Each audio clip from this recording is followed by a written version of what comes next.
अभिवादन स्वीकार कीजिए ब्रजेश मिश्रा का और आप देखना शुरू कर चुके हैं द डिबेट। बहनों भाइयों, उत्तर प्रदेश के एक बहुत सीनियर लीडर हैं, नाम है स्वामी प्रसाद मौर्य।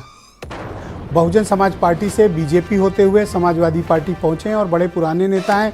उनका 35 साल का उत्तर प्रदेश की राजनीति में इतिहास है, लेकिन मौर्य जी इन दिनों क्रांतिकारी हो गए हैं और ऐसे ऐसे काम कर रहे हैं कि कई धर्मों के प्रति अपमानजनक और असम्मानजनक शब्दों का वो इस्तेमाल करते हैं, जिसको लेकर बहुत लोगों में नाराजगी है।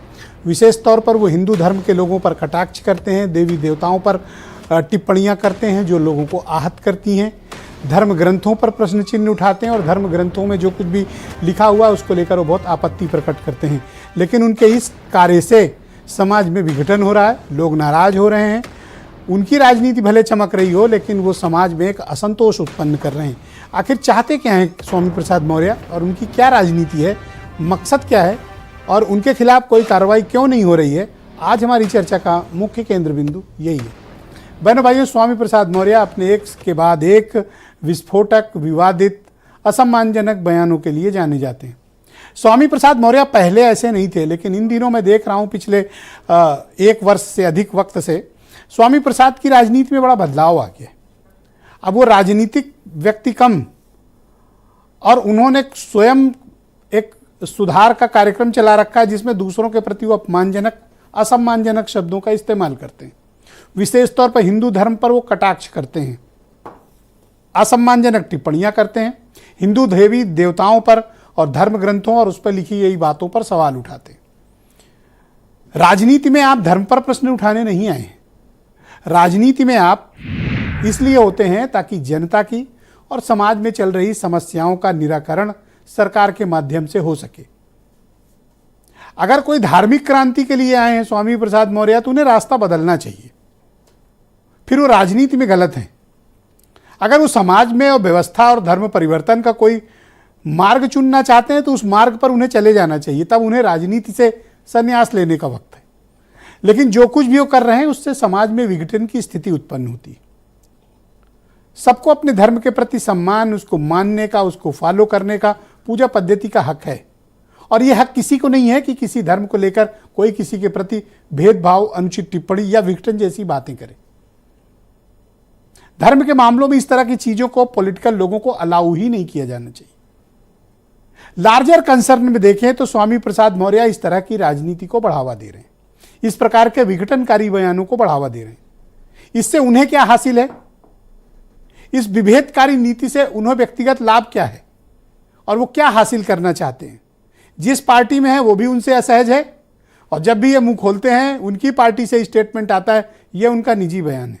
लेकिन वही पार्टी यानी समाजवादी पार्टी स्वामी प्रसाद मौर्य पर कोई एक्शन नहीं लेती, वो नेशनल जनरल सेक्रेटरी हैं। क्या कारण है कि उनके खिलाफ कोई कार्रवाई से पार्टी परहेज करती है? और मैं हैरान इस बात पे हूं कि छोटी छोटी बातों पर लोगों के खिलाफ FIR पुलिस दर्ज कर लेती है, लेकिन स्वामी प्रसाद मौर्य पर एक FIR पहले हुई थी, उसके बाद उनके खिलाफ कोई FIR नहीं होती। न स्वामी प्रसाद के घर अब तक पुलिस गई, न स्वामी प्रसाद मौर्य को अरेस्ट किया गया आज तक। जिनके बयान से समाज में इस प्रकार के विघटन उत्पन्न हो रहे हों, उनको राजनीतिक प्रोटेक्शन भी मिल रहा है और उन्हें पुलिस प्रोटेक्शन भी हासिल है। यह हैरान करती है बात। यह मुद्दा जितना समाजवादी पार्टी को सूट करता है, स्वामी प्रसाद मौर्य के बयान बीजेपी को भी उतने सुटेबल हैं। एक पॉलिटिकल प्रोटेक्शन, दूसरे से पुलिस प्रोटेक्शन। जाहिर सी बात है कि स्वामी प्रसाद मौर्य का हौसला बढ़ा हुआ है। उन्हें पता है कि उनके खिलाफ अगर कार्रवाई हुई तो पर्टिकुलर एक कम्युनिटी की, खास लोगों की, या जो उनके विचारधारा को या जो भी उनकी बातों को मानने वाले हैं उनमें नाराजगी होगी और उसका पॉलिटिकल फिर इस्तेमाल किया जाएगा। स्वामी प्रसाद मौर्य की खुद की बेटी बदायूं से Sanghamitra Maurya member of parliament है।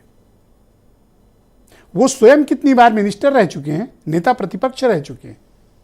और इस तरह के बयान देने के पीछे तात्पर्य क्या है? टाइमिंग भी देखनी पड़ेगी। तब जब अब अयोध्या में राम मंदिर के प्राण प्रतिष्ठा का कार्यक्रम बस सन्निकट हो, देश में लोकसभा के चुनाव नजदीक हों, उस वक्त स्वामी प्रसाद मौर्य का यह स्टेटमेंट बहुत राजनीति कहता है। और मैं हमेशा से ये बात मानता हूं और कहता हूं, राजनीति में नेता लोग कोई काम यूं ही नहीं करते हैं। अनजाने में बयान नहीं देते, ना उनसे स्लिप ऑफ टंग होता है। हर विवाद के पीछे एक बड़ा राजनीतिक मकसद होता है जो सामान्य लोग कुछ वर्ष बाद समझ पाते हैं। तो स्वामी प्रसाद मौर्य के लगातार आ रहे बयान ये कोई सामान्य बात नहीं है बहनों भाइयों। ये राजनीतिक तौर पर वो कुछ असाधारण कर रहे हैं या उनसे करवाया जा रहा है। उनको लेकर समाजवादी पार्टी के एक वर्ग में भी विभाजन है।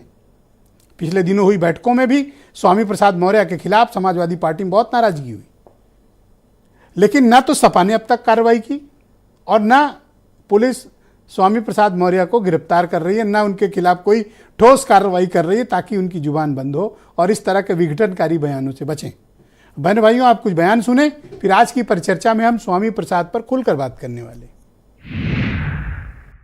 स्वामी प्रसाद मौर्य कह देते हैं हिंदू धर्म नहीं है बल्कि एक धोखा है, और जिसे हम हिंदू धर्म कहते हैं वो कुछ लोगों के लिए धंधा है। जब हम कहते हैं कि ये कुछ लोगों के लिए धंधा है तब पूरे देश में भूचाल लग जाता है। अभी हमारे जो राजनीतिक प्रतिद्वंदी हैं, किसी का नाम में मंदिर है यहाँ लेना नहीं चाहता, उनकी बुद्धि को लगता है कि ऐसे समय हर लिया है भगवान ने, और उनको ये समझ में नहीं आ रहा क्या बोलना चाहिए क्या नहीं बोलना चाहिए। और ऐसी चीजें बोल करके कोई सनातन को ना कमजोर कर सकता है, ना मिटा सकता है, ना हिंदुत्व को कमजोर कर सकता है, ना हिंदुत्व को मिटा सकता है।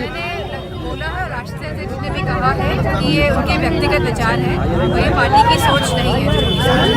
ऐसे तो स्वामी विवेकानंद जी पे भी सवाल उठाए हैं भाजपा के कलकत्ता के अध्यक्ष जी ने। तो इस तरह की बहुत सारी चीजें हैं जो सामने आई हैं जो भाजपा के लोग बोल रहे हैं, लेकिन मेरा मानना है कि जो उनकी राय है ये सिर्फ उन्हीं की राय है, समाजवादी पार्टी की इससे कोई लेना देना नहीं। तो बहनों भाइयों, आज की डिबेट को आगे बढ़ाते हैं। आनंद दुबे भारतीय जनता पार्टी के प्रवक्ता हैं, दीपक मिश्रा समाजवादी पार्टी के चिंतक और